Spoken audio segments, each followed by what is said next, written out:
रायगड जिल्ह्यात झालेल्या मुसळधार पावसाचा फटका महाड तालुक्यातील शिवथर विभागाला बसला आहे। कसबे शिवथर आणि सह्याद्रीवाडी यांना जोडणारा साकव पूल पुराच्या पाण्यात वाहून गेल्याने परिसरातील नागरिकांसमोर मोठी अडचण निर्माण झाली आहे। विशेषतः सह्याद्रीवाडीतील विद्यार्थ्यांना शाळेत जाण्यासाठी आता सुमारे 4 किलोमीटर अतिरिक्त पायपीट करावी लागत असल्याची माहिती स्थानिकांनी दिली।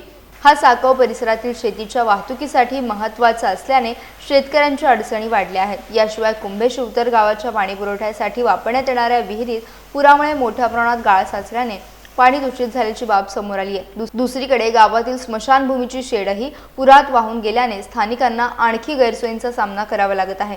या सर्व नुकसानीची प्रशासनाने तातडीने दखल घेऊन आवश्यक उपाययोजना कराव्यात अशी मागणी ग्रामस्थांनी केली आहे। दरम्यान महाड पंचायत समितीच्या सदस्य नूतन मोरे यांनी घटनास्थळी भेट देऊन पाहणी केली असून शासनाकडून आवश्यक ती मदत लवकरात लवकर उपलब्ध करून देण्यासाठी प्रयत्न करणार असल्याचं त्यांनी सांगितलं। असं झालेलं आहे की त्या सह्याद्रीवाडीवरून येणारी शाळेची जवळजवळ 20-25 मुलं आहेत।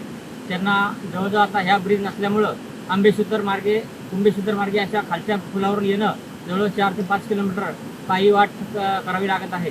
त्यामुळं आणि शिवाय आमच्या गावातील बऱ्याच शेतकऱ्यांची शेती बहुतांश ही पलीकडच्या बाजूला आहे।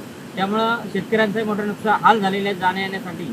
आणि जे 2 दिवसापूर्वीची अतिवृष्टी पावसाची झाली त्या पावसामध्ये शेतकऱ्यांचं अति प्रमाणात नुकसान झालेलं आहे आणि त्याचप्रमाणे भात शेतीचं सुद्धा रोपांचंही अति प्रमाणामध्ये नुकसान झालेलं आहे। आणि जो सह्याद्रीवाडीला जोडणारा जो ब्रिज आहे त्या ब्रिजचं पूर्णपणे विस्कळीत वाहून गेलेलं आहे आणि त्या ब्रिजवरनं जे सह्याद्रीवाडीला जोडणारे आपले जी विद्यार्थी आहेत शाळेला येणारे त्या विद्यार्थ्यांचा संपर्क तुटलेला आहे आणि त्यांना नाहक 7 किलोमीटर शिवथरमधून चालत यावं लागत आहे। तर याच्यासाठी आणि त्याचप्रमाणे जी विहिरी आहेत विहिरीमध्ये प्रचंड प्रमाणामध्ये गाळाचा प्रादुर्भाव झालेला आहे। तर याच्यासाठी शेतकऱ्यांची अशी मागणी आहे की आम्हाला त्वरित तात्काळ मदत मिळावी।